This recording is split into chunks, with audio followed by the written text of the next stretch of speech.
toi, t'es noir, donc tu peux pas le faire. C'est pas pour nous, c'est pour les blancs. Je le dis parce que j'ai eu ces réflexions-là. Mais du coup, c'est une barrière, donc une croyance limitante qu'on peut se mettre, que j'aurais pu me mettre, en me disant, c'est vrai, c'est pas pour moi ça.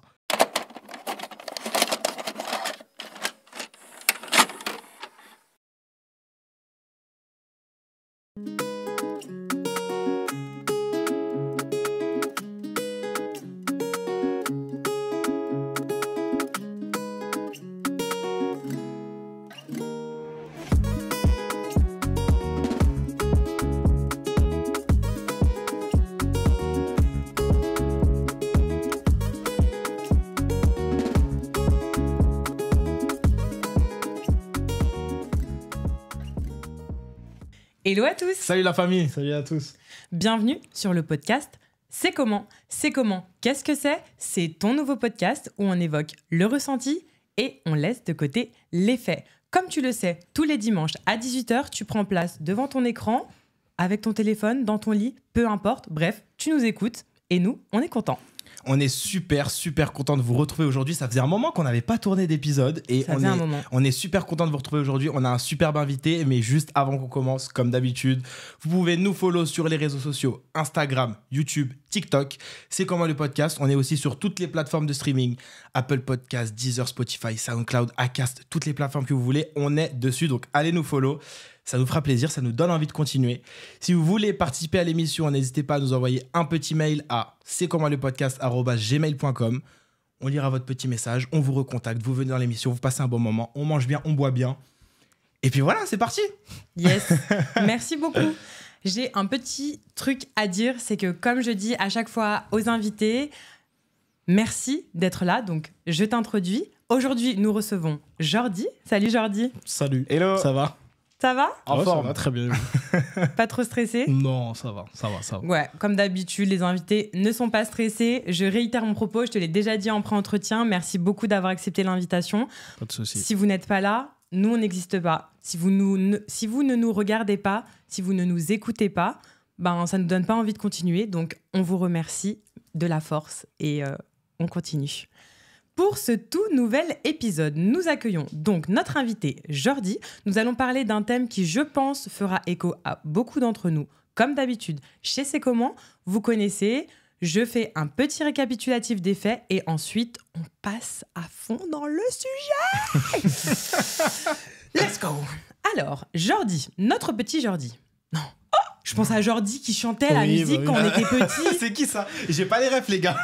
T'es trop jeune. Sérieux ? Attends, il chantait quoi déjà ? Je m'appelle Jordi, j'ai 4 ans et je suis petit. Mais Je la connais pas. J'ai pas la ref. Ok, d'accord. Mais Jordi, tu sais que pourtant, j'ai dit ton nom en pré-entretien et là, je viens d'avoir ça, vient de tilter. pop-up. Bah écoute, moi mes parents m'ont donné ce nom, tout simplement, je pense que c'est par rapport À au cause chanteur. de Jordi. Parce que c'était en 93 et c'est en 93 que cette chanson est sortie. Jordi, donc, toi, tu es un enfant assez turbulent. Ou en tout cas, tu n'es pas très scolaire. Voilà, il faut le dire. C'est plus ça, ouais. J'étais pas trop scolaire quand j'étais enfant, on va dire toute ma primaire. C'est plus ou ça. moins. Et au final, Je continue ouais. Donc, Jordi est un enfant pas très scolaire. Il grandit en banlieue parisienne. Arrivé au moment du bac, eh bien, il redouble. Et là, il se dit, OK, peut-être que le daron, en fait, il avait raison.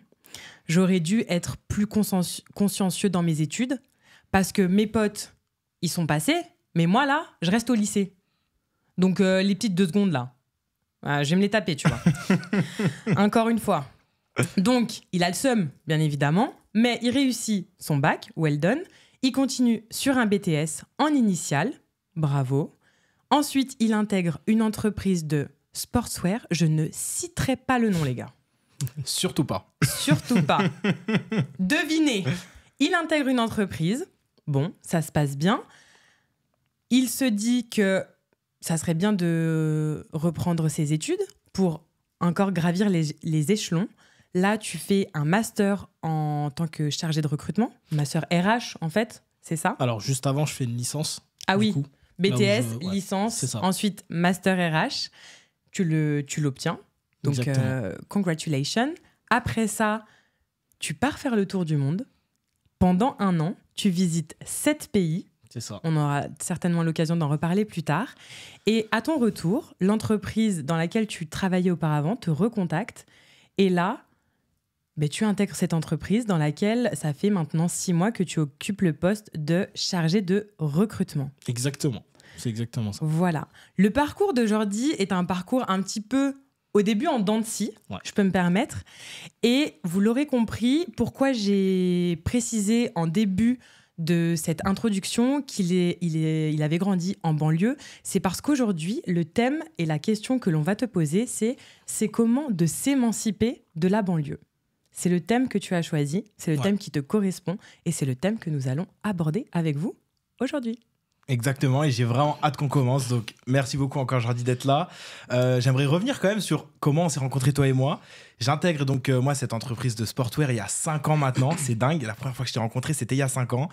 Je te rencontre, je te serre la main, on me dit donc voici ton nouveau directeur adjoint et tout de suite je ressens je sais pas, une aura, une émotion super forte d'un mec qui est super positif, bienveillant. Je pense vachement, tu sais, au lion dans le monde de Narnia. Tu vois un peu l'aura, tu vois, du mec, on sent qu'il est haut gradé dans la société, mais il reste à sa place.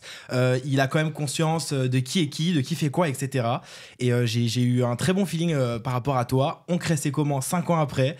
C'était obligé pour moi que je te recontacte et te voici ici aujourd'hui, donc je suis super content. Donc voilà, donc on va commencer tout de suite. Alors moi j'ai une première question. Quand tu obtiens ton diplôme, donc pour la première fois diplôme du bac que tu as raté juste avant, qu'est-ce que tu ressens ? Comment tu te sens au fond de toi quand tu te dis là ça y est je l'ai fait, et même par rapport à ton entourage, qu'est-ce qui se passe ? C'est une consécration dans le sens où le bac en fait on nous le vend depuis que t'es petit, et donc au final quand tu arrives à avoir ce bac là, je l'avais raté dans un premier temps, et l'avoir en plus sur le deuxième essai que j'ai pu faire, c'est quelque chose où tu te dis, au moins j'ai accompli quelque chose. En soi, dans ma vie, j'ai accompli cette chose-là. Je l'ai accompli pour mes parents, je l'ai aussi accompli pour moi, mais ça, tu le comprends un peu plus tard. Dans un premier temps, tu te dis, tout le monde va être satisfait, c'est bon, il a son bac, entre guillemets, il a la clé qui va permettre d'ouvrir les autres portes. Voilà plus ou moins comment je me sens à ce moment-là. Et je le partage avec mon entourage. Mon entourage est vraiment content, puisqu'ils ont vu qu'il y avait cette détermination, entre autres, du fait que j'ai redoublé. Certains seraient dit, j'arrête, je vais directement travailler. Mais moi, je me suis dit, bon, écoute, je vais reprendre. Au moins, je vais satisfaire, entre guillemets, tout le monde. Et je vais aussi prendre cette clé-là qui va me permettre peut-être de m'ouvrir d'autres portes. Tu mentionnes quelque chose qui est très vrai, c'est que le bac, on nous le vend comme le sésame, quoi. Vraiment, on dirait que en fait, si t'as pas le bac, t'es grillé. C'est ça. Donc ça, c'est vraiment ce que tu as ressenti, j'imagine, d'autant plus en évoluant dans ce milieu de la banlieue, du coup. Et ça m'amène à la question que je souhaiterais te poser, c'est qu'est-ce qui t'a manqué dans cet environnement-là que tu nous as décrit comme n'étant pas un environnement motivant pour la scolarité, en tout cas. Qu'est-ce qui t'a manqué justement pour être dans un milieu qui t'aurait donné envie de faire des études, d'aller plus loin, en fait, ou je dirais d'être sérieux dans sa scolarité, au moins jusqu'au bac. Qu'est-ce qui t'a manqué dans cet environnement-là qui te correspond ? Alors, je dirais pas qu'il y ait des choses qui m'aient manqué en soi, c'est plus, comme j'explique souvent, c'est souvent par toi-même, en fait, que ton pire ennemi, c'est toi-même. Dans le sens où tu te fais influencer par les gens, soit tu suis les bonnes influences, soit tu suis les mauvaises, puisque dans ce cadre-là, il y a des personnes qui ont réussi et qui aujourd'hui ont pu gravir les échelons sans pouvoir redoubler, tout simplement. Moi, entre guillemets, j'ai redoublé tout simplement parce que l'influence que j'ai voulu suivre n'était pas forcément bonne. Et donc, forcément, là, tu parles de manquer. Moi, je parle plus de mauvaise influence que moi-même j'ai suivi. Tu vois ? Et donc, à partir de ce moment-là, c'est simplement se remettre en question et de se dire, écoute, où est-ce que tu en es à un moment donné ? Et comment tu fais pour pouvoir passer au step d'au-dessus ? Est-ce que tu en es capable ? Beaucoup de professeurs me disaient, oui, lui, c'est un élément moteur, mais du coup, il lui manque telle et telle chose. Souvent, on me disait ça. Quand tu es enfant, tu prends pas le recul de dire, qu'est-ce qu'il me raconte ? Qu'est-ce qu'il voit en moi ? Moi, je le vois même pas, comment lui, il peut le voir. Mais à partir du moment où tu arrives à prendre cette conscience de te dire, attends, moi, j'ai aussi la capacité de réfléchir, j'ai des facilités sur tel et tel domaine, pourquoi pas les optimiser ? Et donc, je pense que ça, je l'ai peut-être pris en retard, ce qui a fait que j'ai trébuché 2 fois, du coup, sur mes redoublements, mais que par la suite, j'ai pu, après cette prise de conscience, grandir et tout simplement me réformer sur les diplômes que je voulais avoir. Oui, parce que c'est vraiment tes redoublements qui t'ont fait prendre conscience, que ça, je ne l'ai pas spécifié dans les faits au début, mais tu as aussi redoublé ta première année de BTS. C'est ça. Donc, du coup, il y a eu 2 redoublements un petit peu consécutifs, clairement consécutifs même. C'est ça, ouais. Et donc ça, c'est vraiment ce qui t'a... C'est là où tu t'es dit, en fait, il faut que je fasse quelque chose, il faut que je prenne mon destin en main, parce que c'est grâce à ça que je vais pouvoir accéder à des postes un peu plus haut gradés et potentiellement ensuite évoluer dans la hiérarchie d'une entreprise. C'est ça ? C'est ça. En fait, c'était de se dire, l'échec, c'est pas une fatalité. C'est-à-dire, si je tombe, c'est pas parce que je suis tombé que, vas-y, c'est bon, c'est fini, je serai un raté et fin. À partir du moment où j'ai pris conscience de me dire, ok, là, c'est pour toi que tu le fais, surtout sur la 2e année où je redouble, là, c'est pour toi que tu le fais. Tes parents, c'est bon, tu leur as donné le Graal, comme on disait tout à l'heure, tu leur as donné la clé. Ouais. Là, le BTS, t'es là, entre guillemets, pour toi. Parce que tes parents te suivent, mais c'est moins acharné qu'avant. Et c'est aussi ce ressenti qui m'a fait dire, là, en fait, si tu veux, t'arrêtes et tu vas travailler. Mais t'as pas envie. Donc, du coup, il va falloir que tu te bouges. Où est-ce que tu veux aller ? Et donc, c'est comme ça que je me suis dit, le BTS sur la 2e année, c'est bon, j'ai plus envie de redoubler. Parce que là, c'est pour toi que tu le fais. Et si tu le fais, tu vas jusqu'au bout. Et donc, à partir de ce moment-là, tout s'est enchaîné, hein, BTS, licence et master plus tard. Bon, ça, on y viendra peut-être un peu plus tard, mais master plus tard.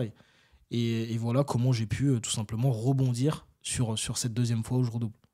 Du coup, de ce que je comprends, de ce que tu nous dis, c'est que c'est toi-même le moteur de ta propre évolution. Et j'aimerais te poser la question, on parle souvent, notamment dans le milieu de la banlieue, du plafond de verre. C'est une notion qui revient énormément. Est-ce que tu penses que ce plafond de verre est réel ou est-ce que tu penses qu'on se forge nous-mêmes des croyances limitantes ? Et ça, c'est un terme d'ailleurs que tu as utilisé lors du pré-entretien et que je tenais à réutiliser aujourd'hui. Est-ce que tu penses qu'il y a un réel plafond de verre ou est-ce que tu penses qu'on se crée des croyances limitantes qui font qu'on se dit « non, moi, je ne peux pas faire ça ». Moi, je pense, de mon opinion, je pense qu'on se les crée, dans le sens où, quand on est petit, entre guillemets, vous allez comprendre pourquoi je parle de là, j'avais un grand frère avec qui m'avait formé sur le mind mapping, je ne sais pas si ça vous parle. Pas du tout, je connais pas du tout. Grossièrement, c'est une autre manière de prise de notes, grossièrement, pour ne pas rentrer dans le détail. Et en fait, dans cette manière de prise de notes, lorsqu'on vous forme dessus, on vous parle de pensées convergentes et pensées divergentes. Quand vous êtes petit, on parle de pensées divergentes dans le sens où, quand vous êtes petit, lorsqu'on vous passe un trombone, vous n'allez pas dire le trombone, ça sert à épingler les feuilles. Vous allez dire le trombone, il peut me servir à voler, il peut me servir à faire telle et telle chose. Donc vous avez une pensée où vous laissez les champs des possibles sur tout. Et plus vous grandissez, plus vous avez une pensée convergente. Et cette pensée convergente vous incite à dire, le trombone, oui, ça me sert simplement à épingler les feuilles. Donc en fait, c'est en grandissant qu'on se met ses limites, ses barrières, en se disant, ça, je pense que je peux pas le faire parce que je viens de tel lieu, je viens de tel endroit, je suis de telle couleur, etc. Alors certes, je dis pas que ça n'existe pas. Bien évidemment, on nous met des barrières sur certaines choses, mais c'est aussi de se dire, des fois, ces barrières n'existent pas. C'est moi-même qui me les crée en me disant, par exemple, on en parlera peut-être tout à l'heure, mon tour du monde, en se disant, ouais, mais toi, t'es noir, donc tu peux pas le faire. C'est pas pour nous, c'est pour les blancs. Je le dis parce que j'ai eu ces réflexions-là. Mais du coup, c'est une barrière, donc une croyance limitante qu'on peut se mettre, que j'aurais pu me mettre, en me disant, c'est vrai, c'est pas pour moi ça. Mais au final, je l'ai fait ce voyage. J'ai 2 bras, 2 jambes comme tout le monde. Je me suis pas fait agresser, Dieu merci. Et du coup, ça m'a permis tout simplement de me dire, non, tu es capable de le faire, tu as ce champ des possibles-là, fais-le, et on verra ce qui viendra. Mais pas me bloquer. Et donc, pour répondre à ta question, tout simplement, je pense que oui, beaucoup de personnes se créent des barrières, or qu'on a la possibilité de faire beaucoup de choses si on ne se bloque pas soi-même. Aussi, ce que j'ai envie de dire par rapport à ce que tu dis, c'est que je crois qu'on se crée des barrières nous-mêmes. Je crois que les autres aussi nous créent des barrières. Ça, tu nous l'as notamment évoqué lors du pré-entretien aussi, et c'est quelque chose qu'on avait tous les deux en tête. La stigmatisation, notamment quand tu es un enfant. Si tu vas te mettre devant, t'es l'intello. Si tu te mets au fond, t'es le mec qui travaille pas beaucoup, qui fait rigoler la classe. Donc, ces croyances limitantes, comme tu le dis, on se les met nous-mêmes, mais est-ce qu'il n'y a pas aussi notre environnement dans lequel on grandit, dans lequel on évolue, qui nous met ces croyances-là de se dire, Jordi, si tu vas devant, t'es un lèche, voilà, t'es un intello, donc viens derrière. Qu'est-ce que t'en penses de ça ? Moi, est-ce que c'est vrai ? Ouais. Comment tu as vécu cette stigmatisation ? Parce que je sais que tu l'as vécu. Moi, quand j'étais jeune, clairement, c'était ça. Hein. C'était t'es derrière, faut te mettre derrière parce que c'est là où il y a les cools, c'est là où c'est même pas les cools, c'est là où il y a l'ambiance et c'est là où tout le monde entre guillemets perturbe. Donc c'est là où on va se vanner, c'est là où il va y avoir plein de choses où entre guillemets là c'est ma place. Quand tu te mets devant, entre guillemets, tu donnes le dos aux ambianceurs et donc les ambianceurs te vannent parce que tu es devant. Entre guillemets, sous-entendu, genre t'écoutes le cours. Mais au final, l'objectif de venir à l'école, c'est d'écouter le cours en vrai de vrai. C'est ça l'ironie du sort. Oui, c'est ça. En vrai, c'est ça. En vrai, si on est sérieux, quand tu arrives en classe, c'est pour écouter le cours, c'est pour avoir des bonnes notes. Maintenant, c'est aussi pour passer du temps avec tes amis, parce que c'est un lieu de sociabilisation, tu es là, voilà. Qui est super important pour ça, d'ailleurs. Qui est super important, voilà, pour ça, puisque du coup, tu crées des liens avec des gens, des personnes qui, au premier lieu, quand tu es de primaire, pour moi, à BTS, en tout cas, ça a été le cas pour moi, de même milieu que toi, mais qui ont quand même certaines différences. Donc, tu as quand même ce lien que tu fais avec ces gens-là. Et donc, je pense que nous, quand on arrive en fait à l'école, vu qu'on est influencé, tout à l'heure, je parlais d'influence, influencé un peu par les gens qui nous ressemblent, on se dit que si eux, ils se mettent derrière, et forcément, moi, il faut que j'aille derrière. Il ne faut pas que j'aille devant. Parce que si je vais devant, ils vont dire, toi, tu veux t'intégrer. Tu veux être, voilà, comme tu disais tout à l'heure, sans le dire. Mais en gros, tu veux pas rentrer dans le groupe. Et entre guillemets, c'est pas avec toi qu'on parle. Voilà. Et donc, là, aujourd'hui, on a, entre guillemets, la chance de mettre des mots sur ce qu'il y avait avant. On parlait beaucoup d'harcèlement. Enfin, on parle beaucoup d'harcèlement aujourd'hui. À mon époque, moi, je l'entendais pas, moi, ce mot. Harcèlement. Moi non plus. Moi, entre guillemets, c'est un nouveau mot. Enfin, je le connaissais, mais je veux dire, c'est un nouveau mot qu'on utilise vraiment beaucoup aujourd'hui. À l'époque, oui, il y avait aussi beaucoup d'harcèlement. Après, nous, on le prenait d'une autre manière. Parce que du coup, voilà, tu te faisais vanner, soit tu étais susceptible, soit tu n'étais pas susceptible. Mais entre guillemets, c'était quand même une forme d'harcèlement. Et c'était quand même grave, mais on le mettait sur le... Mais c'est du second degré, les gars. Oui, voilà. C'était en mode, il fallait que tu aies du tact. En gros, vas-y, on bouge un peu. Donc, t'es pas drôle, en fait. Ouais. Vanne un peu, toi aussi. Et du coup, ça nous a forgé, en vrai. Parce que, on va pas se mentir, voilà, quand on te vannait, c'était pas agréable, mais il fallait que tu trouves quelque chose. Mais au final, aujourd'hui, en vrai, ce type de comportement-là, il est vu différemment. Et donc, du coup, c'est pour ça que, oui, voilà, pour revenir à la question que tu m'as posée, oui, aujourd'hui, nous, on est beaucoup... Enfin, j'étais beaucoup influencé à aller me mettre derrière. Mais si aujourd'hui, avec du recul, moi, si demain, j'ai un enfant, voilà, s'il va devant, moi, ça me va. Parce qu'aujourd'hui, ton objectif, c'est d'apprendre. Ton objectif, c'est de pouvoir t'émanciper et d'évoluer avec les gens. Je te dis pas de pas rigoler, mais c'est juste que, voilà, essaye d'aller voir les bonnes influences qui t'amènent vers le haut et pas celles qui te tirent vers le bas. Je me demande si dans d'autres pays c'est pareil, et du coup ça me donne envie aussi de poser une autre question par rapport à ça. Donc quand on a fait le pré-entretien, tu nous as parlé que toi tu avais fait un tour du monde. C'est marrant parce que moi aussi ça fait partie de mes plans. Je trouve ça super important. J'ai déjà rencontré des gens qui ont beaucoup voyagé et bizarrement, j'ai pas l'impression que ça ait changé beaucoup de choses chez eux. J'ai rencontré déjà des gens qui ont énormément voyagé et qui bizarrement sont fermés d'esprit, qui bizarrement ne sont pas tolérants. Et du coup, la question qui m'est venue, c'est est-ce que toi, le tour du monde, ça t'a apporté quelque chose ? Si ça t'a changé, en quoi ça t'a changé ? Et bien évidemment, comme tu nous l'as dit, tu as réussi à briser les barrières des croyances limitantes parce qu'on te disait non, t'es un mec de cité, tu peux pas faire de tour du monde, non, t'es un black, tu peux pas faire de tour du monde. Toi, tu l'as fait. Qu'est-ce que t'en retiens aujourd'hui ? Moi, aujourd'hui, j'en retiens qu'il y a d'autres choses qui se passent hors de la France. Déjà, c'est important de dire ça, puisque c'est vrai que quand t'es dans ton quotidien, tu te dis, voilà, le monde est comme ça, et tout le monde, entre guillemets, vit comme moi. Donc, ça veut dire que, on le voit, des fois, quand tu voyages, moi, j'aime bien dire, je fais pas le français du coin à l'étranger, parce que je sais pas comment ça se passe, en vrai. Et c'est vrai que quand tu voyages, tu réalises que les gens ont des cultures qui sont différentes des tiennes, même si tu le savais, mais là, tu le vis, c'est différent. Et tu vois qu'ils ont une approche, entre guillemets, de t'accueillir, d'être bienveillant avec toi, qui est vraiment différente. Et tu arrives à te dire, en fait, ouais, il faut peut-être que moi, je m'adapte et que je vois un peu comment ça se passe hors hors de la France, tout simplement. Et moi, ce que j'en retiens, c'est que déjà, ça m'a permis de réaliser que le présent existe. Je m'explique. Ici, on vit beaucoup dans le passé, comment ça se passait, c'était bien avant, et c'est quoi mes projets futurs? Là, tu me parles de tes projets futurs. Mais le moment qu'on vit là, tout de suite, là, il est bien aussi. Il est très bien. Tu vois ce que je veux dire? Il est trop bien. Il est très, très, très Il bien. est bien aussi, tu vois. On kiffe. Et moi, en fait, ça m'a appris à vivre le présent. À me dire, bah, écoute, là, je parle pas de mes projets, de ce que je vais faire dans 10 ans. Là, je te parle de ce que je vais faire dans 2 heures. Dans 2 heures, on va aller là-bas, on va se poser, on va manger, on va kiffer, quoi. Et du coup, j'ai vécu des moments comme ça pendant mon tour du monde, peut-être 10-15 fois, où des personnes, par exemple, que je connaissais pas du tout, et j'ai un témoignage fort d'une personne avec qui j'étais. Je travaillais en tant que housekeeper, donc je nettoyais les toilettes, les bureaux, etc. en Australie. Et il y a un Australien qui est venu me parler, qui travaillait aussi, qui m'a regardé, il m'a dit, tu viens d'où toi? Je lui ai dit, ouais, je viens de France. Et il me dit, ton origine? Je dis, ouais, je viens du Congo. Il me dit, moi, je suis parti en Afrique. Et on a parlé. On est parti de ça, on a parlé pendant 1 heure.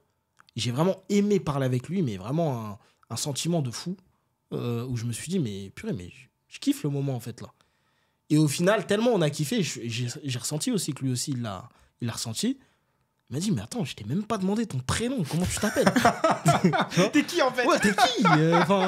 J'aime bien. Et on s'est serré la main en mode, mais on a kiffé, là, le moment. C'était archi bien, en fait.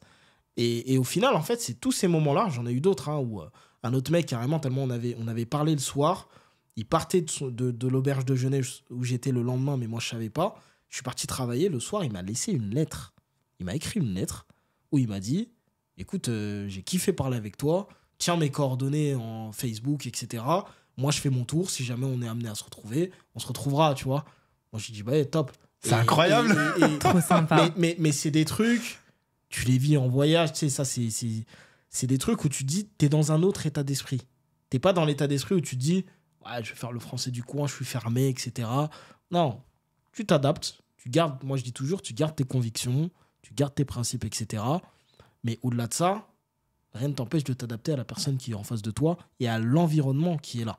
Donc quand tu t'adaptes, pour moi, ça m'a apporté vraiment cette adaptabilité, vivre vraiment le moment présent, essayer de relativiser sur beaucoup de situations. Parce que j'ai vu des situations où, par exemple en Indonésie, je pense que c'est les gens les plus heureux que j'ai vus, or qu'il y a une pauvreté qui est énorme. Vraiment, tu vois que le cadre, déjà, c'est pas le nôtre. Il n'y a pas de grand building de fou. Ça n'a rien à voir. C'est vraiment des gens où tu sens qu'il y a la pauvreté, mais c'est des gens famille, mais un truc de fou, et qui t'accueillent avec vraiment le cœur ouvert, quoi. C'est un truc de fou. Et ouais, bah, ça m'a permis de voir ces choses-là et de me dire, relativise sur ta situation, t'es bien, toi. Tu vois, t'es bien, tu vis bien, t'as tes problèmes. Ça veut pas dire que tu n'as pas de problème. Tu as tes problèmes, mais des fois, il faut savoir relativiser en se disant, ok, c'est des choses, il n'y a pas mort d'homme. Moi, souvent, c'est ce que je dis. Il n'y a pas mort d'homme. Je vais rentrer chez moi, je vais dormir. Et je penserai à des solutions le lendemain, tout simplement. Le voyage, en fait, finalement, c'est un réel moyen de développement personnel. Et au début de l'émission, on a abordé les sujets de croyances limitantes, de plafond de verre, d'environnement. Est-ce que tu penses que, du coup, toi, par rapport à ton sujet, les personnes qui vivent en banlieue, ça peut être une réelle plus-value que de voyager? Est-ce que tu penses que c'est super important de voyager pour s'ouvrir, et peut-être pour que la banlieue évolue, il faudrait peut-être que les gens de banlieue voyagent plus? Tu penses que c'est réellement primordial? Je pense qu'il faut s'ouvrir à bouger. Pas forcément voyager. Bouger, c'est aller, je sais pas moi. Le premier voyage que j'ai fait, entre guillemets, si je peux appeler ça un voyage, c'est quand j'ai fait ma licence. Je suis parti dans le 77. Bon, 77, je veux pas dire que c'est loin. Mais c'est fait, pas un voyage de ouf, hein. Non, c'est pas ça que je veux dire. Pour tous les gens du 77, non, mais c'est pas... Les gars, on vous taille pas, je vous jure, on vous aime. Attention, vous allez comprendre mon propos. On connaît les vannes sur 7-7. Non, vous allez comprendre pourquoi je dis ça. En fait, ce que je veux dire, c'est que le premier voyage que j'ai fait, c'est pas la distance. C'est les gens qui étaient autour de moi. C'était d'autres personnes, c'était un autre cadre, c'était des personnes qui venaient pas du même milieu que moi. Et donc déjà, ça m'a ouvert. Et ça, pour moi, ça, c'est primordial de s'ouvrir à des personnes qui ne font pas partie de la même classe sociale que toi. Parce que ça te permet de discuter avec eux et de savoir un peu c'est quoi le courant de pensée de chacun. Et donc, voilà, ça ne veut pas dire que tu deviens comme eux. C'est pas ce que je suis en train de dire. Ça veut dire que tu t'ouvres et ça te permet d'avoir des discussions qui sont différentes de celles que tu as au quotidien. Et à partir du moment où tu t'ouvres à ça, tu commences à dire, ok, le monde, il est différent. Il y a d'autres choses. Il y a des gens qui pensent pas comme moi. Parce que quand tu vis avec des personnes qui disent tous les jours ouais, Zidane, c'est le meilleur joueur du monde. À un moment donné, tu vas dire, la personne qui va te dire c'est Ronaldinho, tu vas dire c'est un fou, je suis désolé si t'as pas la référence. J'ai la ref. Ça va. Non, ça va. Oh. Quand même. Zidane, Ronaldinho, j'ai la ref. C'est pour ça que j'ai pris les. Tu vois. J'aurais pu prendre Michael Jordan aussi. Ouais, ou Ronaldo et Messi, mais. Ouais. C'est bon. T'inquiète, tu le verras sur ma tête si j'ai pas la ref. Ouais, ok. Bah, parce que tout à l'heure, on parle de Jordi, ensuite on parle de Charles, donc je veux que tout le monde ait les refs. C'est bon, let's go. Donc du coup. C'est comme si voilà, une personne te donne un discours tout le temps, ce discours-là, et le jour où tu entends un autre discours, tu dis mais lui c'est un fou, tout le monde pense que Zidane c'est le meilleur. Oui mais non, c'est parce que tu es resté dans ton cocon, et dans ton cocon on dit que Zidane c'est le meilleur. Mais il y a d'autres cocos qui disent que je sais pas moi, d'autres joueurs, voilà, c'est les meilleurs, et à ce moment-là, quand tu te mets à accepter ça, ça te permet de te dire d'autres personnes pensent autrement, et je peux m'ouvrir à ça, et je peux entendre les opinions de chacun. Et donc, c'est pour ça que je dis que ça a été mon premier voyage, puisque les discours étaient vraiment différents lorsque j'ai fait ma licence. Et ensuite, oui, le voyage. Pour moi, le voyage, c'est quelque chose qui t'aide à vraiment t'ouvrir, à t'adapter, à grandir aussi. Parce que moi, il faut savoir que je suis parti tout seul. Et comme je suis parti tout seul, forcément, tu te connais. Tu commences à te connaître toi-même, à savoir un peu qu'est-ce que tu fais dans chaque situation. Est-ce que tu vas réussir à t'en sortir? Comment tu fais quand tu es en difficulté? Comment tu fais quand tu es heureux? Enfin, tout ça. Tu t'adaptes en fait à toutes ces situations-là. Et pour moi, oui, c'est une étape qui peut être primordiale pour ton développement personnel. En découvrant le monde, on se découvre soi. Ah, clairement. Tu vois un peu comment tu t'adaptes en fait. Vraiment, c'est le mot que je répète, mais c'est l'adaptabilité que tu vas avoir au monde qui va te permettre de savoir est-ce que je suis quelqu'un qui peut grandir sur cet aspect-là ou pas. Et si je peux pas grandir, ça veut dire que je veux rester fermé là où je suis, dans mon cocon. Là où je suis, c'est ma zone de confort, je suis comme ça et fin. Et en fait, ce qui est bien, c'est quand tu reviens en fait en France, tu te dis ouais, je suis content parce que là, j'ai moins à réfléchir, entre guillemets. Parce que c'est vrai que quand tu voyages, en tout cas, tu fais un voyage d'1 an, sache que ton cerveau travaille beaucoup, puisque non seulement tu as la barrière de la langue, tu as également l'organisation de là où tu vas dormir, etc. Quand tu arrives, tu es à l'aise, mais tu te dis, tu aimerais être à l'aise avec cette ouverture que tu avais dans les autres pays, avec les autres personnes, etc. Et c'est vrai que quand tu reviens en France, bah malheureusement, comme je l'ai dit, je vous l'avais dit hier, tout est un problème. Donc ça veut dire que tu reviens des fois avec ta tête, tu reviens avec du brouillon. Il y a pas de, j'avais pris l'exemple de, je sais pas, la boulangerie. Il y a pas de pain. Ah, t'es énervé. Genre c'est la fin du monde. C'est mort. Purée, il y a pas de pain. Pourquoi lui il a pas fait son pain? Et là t'es mais limite t'es du pain. Limite c'est une boulangerie. Faites du pain. Exactement. Je sais pas. Tu vois, tu t'énerves comme un, tu vois. Alors que au final, tu relativises. Vas-y, il a pas fait son pain. Je vais manger autre chose. Nous, en fait, on reste focalisé sur le problème pendant des nuits. Ah, ok, il y a le problème. Moi, je dis souvent ça, et certains qui me verront diront, parce que je suis chiant, souvent, je dis, ok, le problème, faut se plaindre, mais il faut passer un peu de temps à se plaindre. Et qu'est-ce qu'on fait maintenant? Si tu te concentres pas sur ce qu'on fait maintenant, à ce moment-là, vas-y, continue à te plaindre, mais ça va pas avancer. Ça va jamais bouger. Ça va pas avancer, tu vois. Donc, la solution, elle est très importante. Ouais. Tu parles de cocon, et du coup, tu me fais une passe parfaite pour ma prochaine question. Quand on est en banlieue, on reste généralement souvent avec les mêmes personnes. Comme tu dis, on est dans notre confort, on sort pas, on se met pas en danger. Est-ce que tu penses que parfois, c'est important de couper les ponts? Voilà, je vais dire les termes clairement. Couper les ponts avec les personnes qu'on estime qui nous apportent pas et qui nous permettent pas de grandir. Et est-ce que toi, dans ta situation, tu as eu besoin de parfois dire à tes potes, les gars, en fait, là, on va peut-être arrêter, je vais un peu prendre du temps pour moi, je vais aller voir ce qui se passe ailleurs et ça va me permettre de grandir. Et je fais un peu le lien avec un invité qu'on a eu avant toi qui a rien à voir pour le coup parce que lui, c'était de la drague de rue et il expliquait que oui, donc lui, il venait de banlieue et que le fait de faire de la drague de rue, par exemple, dans d'autres endroits dans Paris, dans des quartiers chics de Paris, ça lui permettait de découvrir d'autres personnes, de d'autres classes sociales et que ça lui permettait d'évoluer et de grandir dans ça. Est-ce que toi, tu as eu besoin à un moment de dire j'ai ma banlieue, je l'aime, c'est mon confort, etc. Je viens de là-bas et j'en suis fier, je pense pour toi c'est le cas. Mais je vais aller voir aussi d'autres personnes parce que peut-être ces gens-là vont m'apporter autre chose. Faut se dire on coupe. Après moi, de mon vécu, de ce que j'ai vécu, j'ai pas eu à couper les ponts avec des personnes dans le sens où tout mon entourage, plus ou moins, m'apportait quelque chose. Donc forcément, j'ai pas eu à me dire, ah, lui, vas-y. J'avais déjà filtré depuis très, très, très longtemps. Il y a des gens avec qui je traîne, des gens avec qui, voilà, c'est mes frères, comme, voilà, on peut avoir, chacun peut avoir des personnes beaucoup plus proches et autres, et d'autres où c'était un peu plus éloigné, mais même les gens un peu plus éloignés, pour moi, elles ne m'apportaient pas du mauvais, donc elles ne m'apportaient pas de négatif. Pour répondre à ta question, oui, si tu vois que des personnes ne te tirent pas vers le haut, forcément, à un moment donné, ouais, il faut que toi, tu t'écartes. Ça ne veut pas dire que tu vas la voir en te disant bon, écoute, je vais plus traîner avec toi. Non, tu commences à moins donner de nouvelles, tu commences à moins faire de choses avec cette personne. Mais si elle te tire vraiment vers le bas, à partir de ce moment-là, il faut que toi-même, tu aies cette intelligence d'esprit de te dire, bah écoute, si je reste avec elle, à un moment donné, je ne vais pas faire mes projets. Donc à ce moment-là, qu'est-ce que je fais moi ? C'est moi, ça doit venir de moi, ça ne doit pas venir de la personne. Donc oui, moi, quand j'ai fait mon tour du monde, je n'ai pas forcément coupé les liens avec les gens, j'ai juste j'ai fait une rupture avec mon quotidien, en me disant, je ne veux pas de mon quotidien là actuellement, je veux voir autre chose. Je veux changer d'angle de vue, comme tu dis, et je veux voir vraiment différentes personnes, je veux voir d'autres personnes pour me ressourcer, parce que ça me fait du bien, moi, de voir ça. Et j'étais rentré, je pense, dans un quotidien qui était trop lourd pour moi, et je me suis dit, ouais, il faut que je bouge pour voir ce que le monde a à me proposer aussi, tu vois. Donc voilà. Prendre ton destin en main, la responsabilité de ton destin. Et ça fait totalement écho à une citation que j'ai vue dans un film qui s'appelle 187 Code Meurtre. Et il y a un personnage qui dit « On est tous le produit de notre environnement ».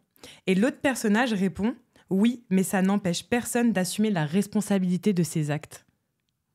Clairement. C'est ce que tu dis ? Bah, clairement, c'est clairement ça. En vrai, c'est vrai. L'environnement, il est là. Okay ?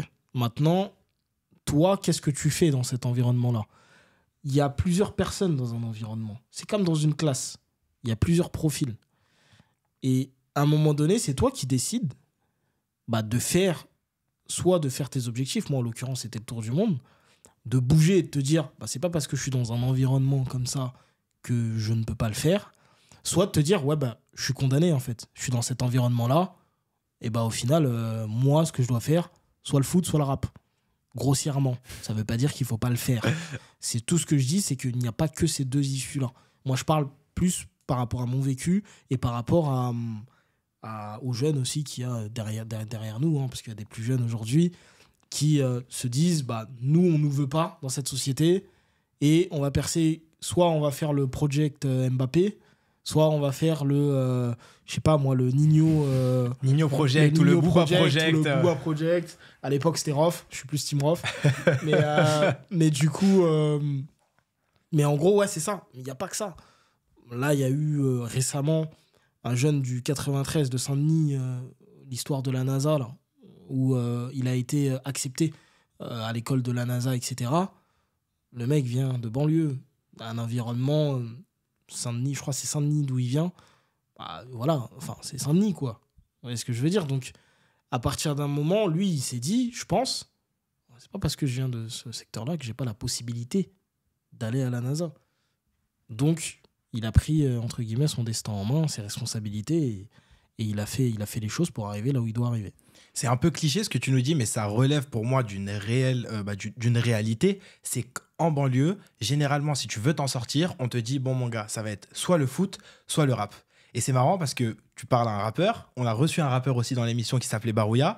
Et Barouya, lui, le discours qu'il avait, c'est « J'étais passionné par le rap, mais je savais que la société mettrait des attentes sur moi. Les diplômes, le travail, les formations. Donc, j'ai continué ma passion, mais je me suis formé à côté parce que je sais que je suis dans un jeu. Ce jeu, c'est la société, dans lequel il y a des règles, il y a des attentes qui sont mises sur moi et je veux quand même pouvoir m'en sortir si le rap, ça ne fonctionne pas. » Et du coup, ma question, c'est est-ce que toi, quand même, avec le parcours que tu as, tu arrives à avoir une certaine tolérance envers les jeunes artistes comme moi, comme Barouya, de dire, les gars, si vous kiffez le rap, vous kiffez le foot, donnez-vous à fond, allez-y à fond, mais sécurisé à côté. Est-ce que tu as ce discours-là où tu es vraiment c'est les études, le travail, et bon, la passion, de toute façon, ça va pas marcher, donc laissez tomber. Parce que moi, on m'a beaucoup dit ça dans ma vie, et j'ai pas aimé ce discours-là parce que ça bride.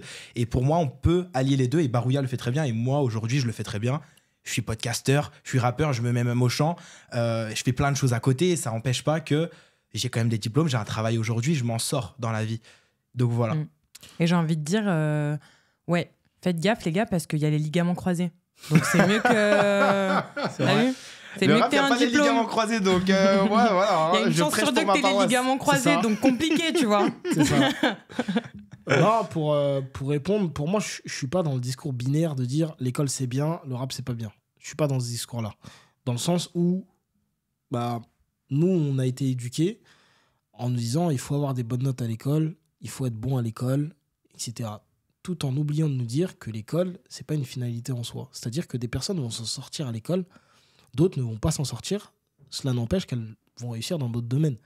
On a plein d'exemples, je ne vais pas les citer, mais il y a énormément d'exemples de personnes qui ont réussi hors de l'école. L'école, c'est un courant de pensée. Ça veut dire qu'on t'apprend un programme. Ce programme-là, on te l'apprend pour être... À un moment donné, on disait qu'on t'apprend l'école tout simplement pour devenir salarié. C'est quoi un bon employé ? Moi, quand j'étais en BTS, on m'apprenait à être un bon manager. Un manager, c'est quoi ? C'est un salarié. Il y avait des études dans tout ce qui était entrepreneuriat et autres, mais je trouve qu'on n'en parlait pas trop. On nous apprenait vraiment, quand on nous parle du Fordisme, etc., enfin, on nous parlait beaucoup de comment on doit se comporter dans une entreprise. Pas forcément de comment développer ta créativité.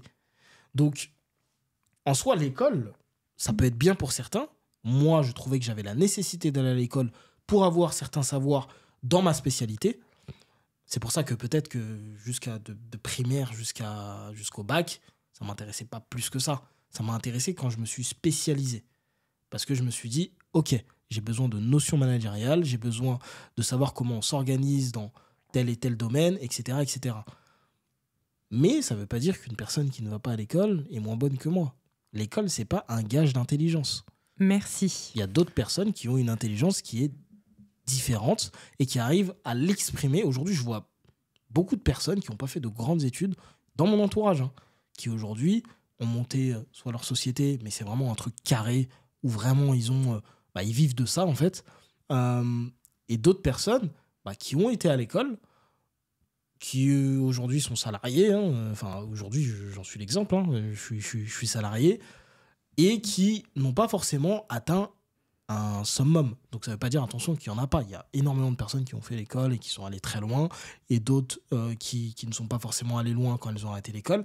Mais comme je dis, ce n'est pas un gage d'intelligence. Donc la créativité peut s'exprimer aussi autrement, hors de l'école. Donc c'est pour ça qu'il ne faut pas se brider. Mais pour moi, il faut toujours avoir un plan, il faut avoir des objectifs, et c'est ça qui te permet en fait de dire, ok, est-ce que j'ai besoin d'aller à l'école ou pas ? Si je n'ai pas besoin d'aller à l'école, qu'est-ce que je fais ? Je me forme un peu, peut-être sur 2 mois, et ensuite je commence à faire mon truc, je me trompe.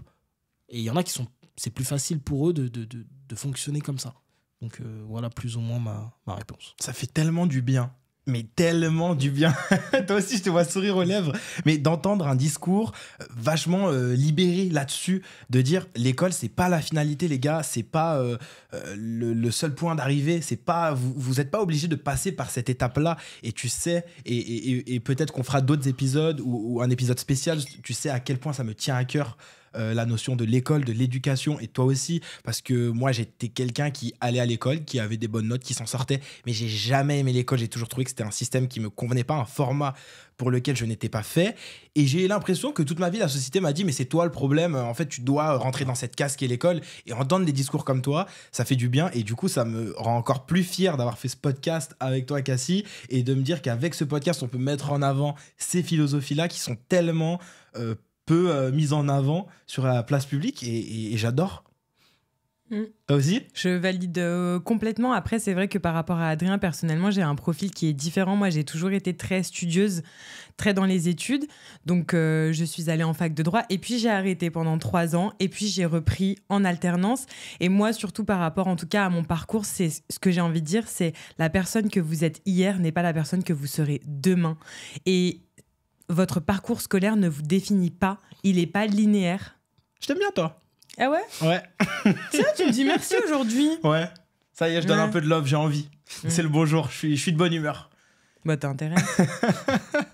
Alors, venons-en à notre dernière question by C'est comment. C'est une question qui est un peu complexe, mais je pense que tu vas réussir à y répondre. Alors, je te contextualise. Tu te trouves au Vélodrome à Marseille. Ok.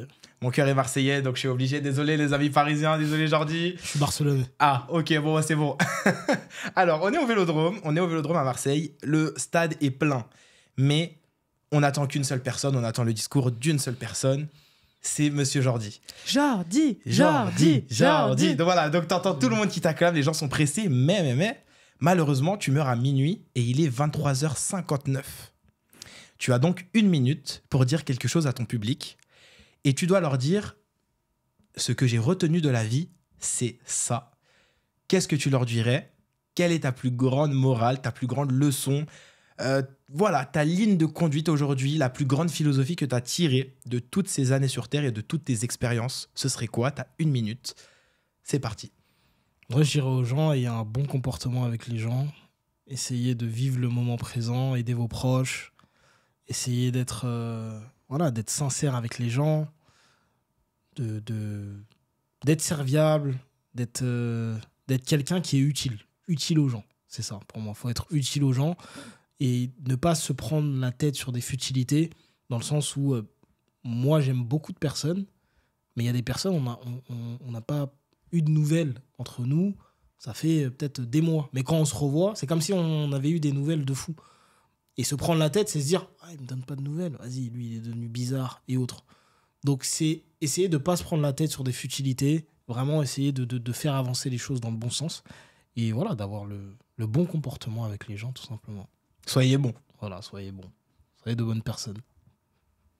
Je vais méditer. Je rigole. Oh, ça va. Bon, bah super. Merci beaucoup, Jordi. Merci à vous. Merci à vous. Est-ce que tu as autre chose que tu souhaiterais mentionner avant que l'on clôture cet épisode? Non, bah écoutez, continuez à écouter C'est comment. Ah, merci beaucoup. Continuez à écouter C'est comment.